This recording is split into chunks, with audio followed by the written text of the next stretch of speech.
तुम्ही 2-5 रुपये घ्या. शेतकरी बांधवांनो, आता बरेचसे शेतकऱ्यांचे रब्बी हंगामातल्या पिकांची मळणी झालेली आहे आणि गहू असेल, हरभरा असेल, ज्वारी असेल, तर ह्याचे जे आहे ते कुठार जे आहे ते आता शेतामध्ये उपलब्ध झालेले उर्वरित पिकांचे अवशेष. तर आता इथं एक शेतकरी येतं करेवाडी तालुका परळीचे. तर ह्याच्यामध्ये इथं जर आपण बघितलं तर समोर दिसत असेल आपल्याला की हे जे गहू आहे तर त्याचं काठ जे आहे ते जाळ. आता काय गैरसमज असतात शेतकऱ्यांमध्ये, तर हे तुमचं म्हणणं होतं की जाळायचं नाही आहे का नाही, तुमचं डोक्यात असं की बा ह्याचं खत होतं आहे का नाही. पण आता आजीबाई तुम्ही सांगा, तुमचं काय म्हणणं आलं सांगा. आता ते म्हणले एक शेजारी आम्हाला म्हणला की मध्ये किडे आले, हुमणी होती, हुन्नी होती म्हणून पुढच्या पिकाला धोकेदायक आहे नग आपल्याला, मग आपलं जाळून टाकू. मला काय ते जाळण्याचं मला हे नाही, मला एकच आहे हे कुजून खात होतो. खरी गोष्ट आहे, बरोबर आहे. आणि नांगरट जर केली त्याला पलटी नांगरट केली ते खाली पडतं आणि हे वरून पुन्हा रान वाहतात, पुन्हा त्याला पाण्यात कुजून जाते. मुळात हीच खरी गोष्ट आहे किंवा शास्त्र हे आहे की आपण जे काही असे अवशेष जाळतो ना, तर हे अवशेष आपण जाळायला मुळे ती जी हुमणी जी होती का, तर तिला हे तिचं हे खाद्य आहे.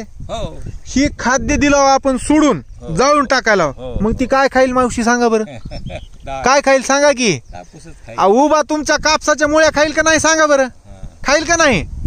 म्हणून ही जी अवशेष आहेत हे आपण शेतामध्येच ठेवले पाहिजे, हे जाळले नाही पाहिजे, बरोबर नाही. फक्त पराठी जाळा पाहिजे बघा. हा, पराठीच्या बाबतीत हे कसं आहे आता, ही जी पराठी हुशारी आहे. कसं हुशारी पराठी कशी हुशारी ती, हे लय दिवस जर ठेवून शेतात जर ठुली हो, त्याचा पुढच्या पिकाला परिणाम होते. कसा परिणाम होतोय, त्याचा परिणाम कसा होतोय की त्याची जी समजा तिथे जी ही आता पहिल्याने बी राहिलं नाही. बर, पहिले जी होते बियाणे पहिले एकदम ओरिजिनल होते, बर, त्याला दुप्पट माल नंतर निघत होता.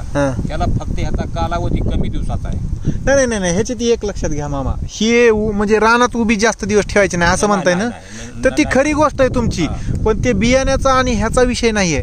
जास्त दिवस रानामध्ये बी उभी ठेवायची नाही, ही अशी बी ठेवली का तुम्ही, तर ही सुद्धा अशी नाही ठेवायला पाहिजे. का सांगू का, आता आपलं ती पिशवी कुठे, पिशवी आणतो ते गुलाबी बोंड आळ्या जी काही यायलेल्या आहेत का नाही कापसामध्ये, तर ही जी काही सगळे अवशेष ठेवलेले आहेत का तुम्ही, तर त्याचे जे बोंड आहेत का, ते आता ते साहेब बोंड आणतील बघा, त्या बोंडामध्ये आता बी आळ्या आहेत. आम्ही सरफराजपूरला आता गेलतो, हे सगळ्या लोकांनी कापूस ठेवलाय पाणी देऊ देऊ, तर त्यांच्या सगळ्या बोंडांनी आळ्या आहेत. त्याचं कारण असं आहे की असा उभा जर कापूस आपण ठेवला तर त्या आळीच्या सुप्त अवस्था जी आहे ते तशाच त्याच्यामध्ये राहतात आणि त्या पुढच्या खरीप हंगामामध्ये डबल आपल्या राहणार. आता मला सांगा, ही सगळा कापूस इथं ठेवलेला आहे, पुढचा खरीपाचा पाऊस पडला जूनचा आणि कापूस तुम्ही लागवड केली की ह्याच्यातले सगळे जे काही आळ्याचे पतंग तयार होते आणि ते पतंग परत इथं येऊन अंडी देतात आणि त्या अंड्यातून निघालेल्या आळ्या आपल्या कापसाच्या बोंड्यात घुसतात.